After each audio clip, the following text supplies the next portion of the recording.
வணக்கம். இப்போ நம்ப வெப்ப அலை தாக்குதலேருந்து நம்மள தற்காத்துக் கொள்றது எப்படிங்கிறத இப்போ பார்த்து தெரிஞ்சுக்கலாம். இப்போ வருஷம் வருஷம் நம்மளுடைய வெயில் பார்த்தீங்கன்னா, தமிழ்நாட்டில, இந்தியாவிலயுமே சரி, 104, 105 டிகிரின்னு இப்போ தாண்டி போயிட்டுருக்குங்க. இதிலேருந்து எப்படி நம்மள தற்காத்துக் கொள்றது அப்படிங்கிறத நம்ம பார்க்கலாம். இந்த வெப்ப அலை தாக்குதல்னால நெறைய நோய்கள் வர வாய்ப்பு இருக்கு. இதில யார் அதிகமா பாதிக்கப்படுவாங்கன்னு பார்த்தீங்கன்னா, குழந்தைகள் 12 வயசு கீழ இருக்கிற குழந்தைகள் ரொம்ப அதிகமா பாதிக்கப்படுவாங்க. கர்ப்பிணி பெண்கள் முக்கியமா தண்ணீர் சத்து கம்மியா இருக்கிறனால அவங்க பாதிக்கப்படுவாங்க.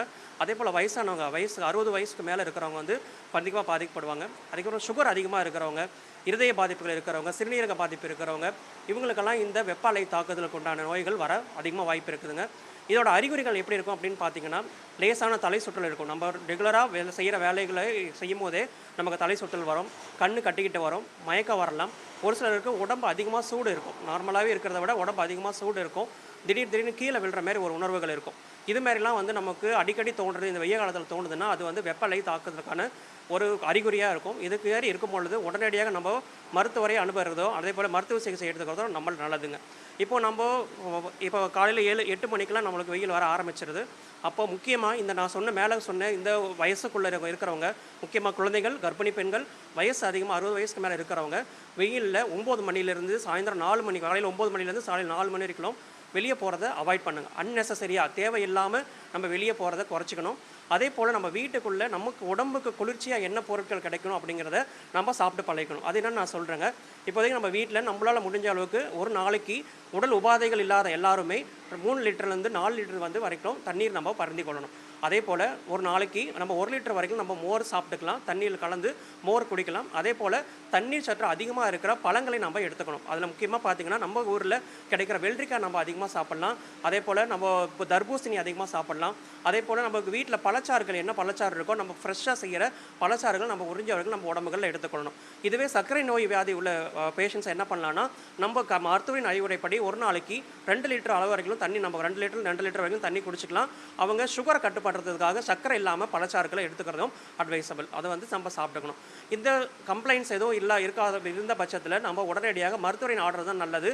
தலைவலியோ, தலை சுற்றலோ, மயக்கமோ அல்லது திடீர்னு வெயிலில் மயங்கி விழுறதோ இதெல்லாம் இருக்கும்போது அரசு மருத்துவமனையில், அருகில் உள்ள அரசு மருத்துவமனைகளோ அல்லது ஆரம்ப சுகாதார நிலையத்திலையோ சென்று நம்ம உடம்புக்கு தேவையான நீர் சற்றை அதிகமாக ஏற்றணும். அதுக்கு இப்போ கவர்மெண்ட் பார்த்தீங்கன்னா, எல்லா ஹவுஸ் ஹோல்டுக்கும் முடிஞ்ச வரைக்கும் எல்லா கர்ப்பிணி பெண்களுக்கும், குழந்தைங்களுக்கும், வயசானவங்களுக்கும் ஓஆர்எஸ், ஓரல் ரீஹைட்ரேஷன் சொல்யூஷன் அப்படிங்கிற ஒரு கரைசல் கொடுக்குறாங்க.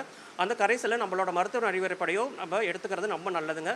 இப்போ அது ஒரு நாளைக்கு அட்லீஸ்ட் 2 பாக்கெட் அப்படிங்கிற அளவுக்காக நம்ம எடுத்துட்டோம் அப்படின்னா, நம்ம உடல்லேருந்து நம்ம நீர் சத்து வெளியே போகாமல் பாதுகாத்துக்கலாம். நீர் சத்து போகலை அப்படின்னா நம்மளோட வெப்ப அலை தாக்குதலேருந்து நம்ம மீட்டு எடுத்துக்கலாம். இந்த மாரி டைமில் நம்மளுக்கு ஒரு உடல் உபாதைகளில் நான் சொன்ன வெப்ப அலை தாக்குதலில் வெப்ப மயக்கம்னு ஒன்று இருக்குது. அதாவது ஹீட் ஸ்ட்ரோக்குன்னு சொல்லுவோம். அது பார்த்தீங்கன்னா கிட்டத்தட்ட பக்கவாதம் மாதிரியே நம்மளை கொண்டு போய் விட்டுறலாங்க. இன்னொன்று ஹீட் சின்கோப்னு சொல்லுவோம். அது மயக்கம் போட்டு கீழே விழுற நிலை, இதெல்லாம் வரும். இது தவிர நம்மளுக்கு வயிற்றுப்போக்கு அதிகமாக வரலாம். இந்த வெப்ப காலத்தில் நம்ம உணவுப் பொருட்களோட அதிகமாக கிருமிகள் அதிகமாக வளர்க்க வாய்ப்பு இருக்கிறனால அதிக வயிற்றுப்போக்கு, வாந்திகள் வரலாம். அதனால் பழைய உணவுப் பொருட்களை சேமித்து வச்சு சாப்பிட்றோம் அப்படிங்கிற பழக்கத்தை வெய்ய காலத்தில் நம்ம ஃபாலோ பண்ணக்கூடாதுங்க. புதிய பொருட்களை ஃப்ரெஷ்ஷாக சாப்பிட்றத நம்ம பார்க்கணும். அதே போல் அம்மை நோய்கள் இந்த டைமில் வரதுக்கு அதிக வாய்ப்புகள் இருக்குங்க. அதனால் குழந்தைங்களை பள்ளிக்கு அனுப்பும் போதோ, பக்கத்தில் வீட்டில் விளையாட்டுறதுக்கு அனுப்பும் போதோ அம்மைகள் பரவாமல் இருக்கிறதுக்காக முடிந்த வரை வீட்டிலேயே நம்ம குழந்தைகளை வச்சு பாதுகாத்துக்கணும். அதே போல் அதிக உடல் சூட்டுனால வர பல தொந்தரவுகள் வரலாம். மைக்ரைன் அப்படிங்கிற ஒரு ஹெட்டேக் அடிக்கடி இந்த டைமில் வரும். இது எல்லாத்தையும் நம்ம பாதுகாக்கிறதுக்கு நம்ம தண்ணீர் சற்று அதிகமாக எடுத்துக்கணும். குறிப்பாக வெயில்னாவே ஏசிக்குள்ளே போய் தஞ்சம் அடைஞ்சிடறாங்க. ஏசி இந்த இந்த நேரத்தில் எந்த அளவுக்கு பயன்படுத்தணும்? இப்போது வெயிலை கற்றுக்காத்துக்குள்ளது ஏசி ரொம்ப ஒரு முக்கியமான ஒரு சாதனமாக நம்மளுக்கு இன்றியமையாத ஆயிடுச்சுங்க. நம்ம வீட்டில் ஏசி இருக்கிறவங்க அப்படிங்கிறவங்க நம்மளால் பகல் டைமில் நம்மளுக்கு எந்த அளவுக்கு வெப்பம் அதிகமாகுதோ அந்த அளவுக்கு நம்ம ஏசியை யூஸ் பண்ணிக்கலாம். முக்கியமாக நம்ம நார்மலாக 22லேருந்து 24க்குள்ளே இருக்கிற ஒரு டெம்பரேச்சருக்குள்ளே நம்ம வீட்டுக்குள்ளே இருக்கிறது நல்லதுங்க. ஏசி இல்லாத மக்கள் முடிந்த வரைக்கும் நம்ம வீட்டுக்குள்ளே இருக்கிற எது அதிகமான நிழல் கொடுக்குற இடம் இருக்குதோ அந்த இடத்துல நம்மளை தற்காத்துக் கொள்வது நல்லதுங்க. சரி, நம்ம ஹாஸ்பிட்டலில் ஈரோடு ஜிஹெச்சில் வெயிலுக்குன்னு சொல்லி அந்த மாதிரி ஸ்பெசிஃபிக்காக என்ன மாதிரி பண்ணணும்? இப்போது வெப்ப அலை தாக்குதலால் பாதிக்கப்படுற மக்களுக்காக நம்மளுக்கு ஸ்பெஷலாக நம்ம டெடிக்கேட்டடாக பிரத்யேகமாக நம்ம ஒரு வார்டு நம்ம இங்கே ஈரோடு ஜிஹெச்சில் தயார் பண்ணியிருக்கிறோங்க. அந்த வார்டில் அவங்களுக்கு என்ன ஒரு 5 பெட்டு தனியாக ஒரு ஐசு பெட்டவே நம்ம வந்து உருவாக்கியிருக்கிறோம். அப்புறம் அந்தமாரி நோயாளி உருவாக்கப்பட்ட வந்தவர்களுக்கு உடனடியாக ஓஆர்எஸ் கரைசலும் ஐவி ஃப்ளூயிட்ஸ் கொடுக்குறோம். நரம்பு வழியாக குளுக்கோஸ் மருந்துகள் கொடுக்குறோம். உடம்பு வெப்பத்தை தடுக்கிறதுக்காக நம்ம ஐஸ் கட்டிகள் மூலியமாகவும் ஏர் கூலர் மூலியமாக அவங்களோட வெப்பநிலையை கொடுக்கறதுக்கு பல்வேறு ஏற்பாடுகளை நம்ம ஈரோடு ஜிஹெச்சில் தரமாக செய்து வச்சிருக்கிறோம். இனி செல்லும் இடமெல்லாம் செய்தி.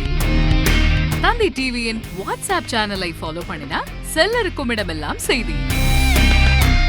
இதோ QR கோட் இப்பவே ஸ்கேன் பண்ணுங்க, ஃபாலோ பண்ணுங்க.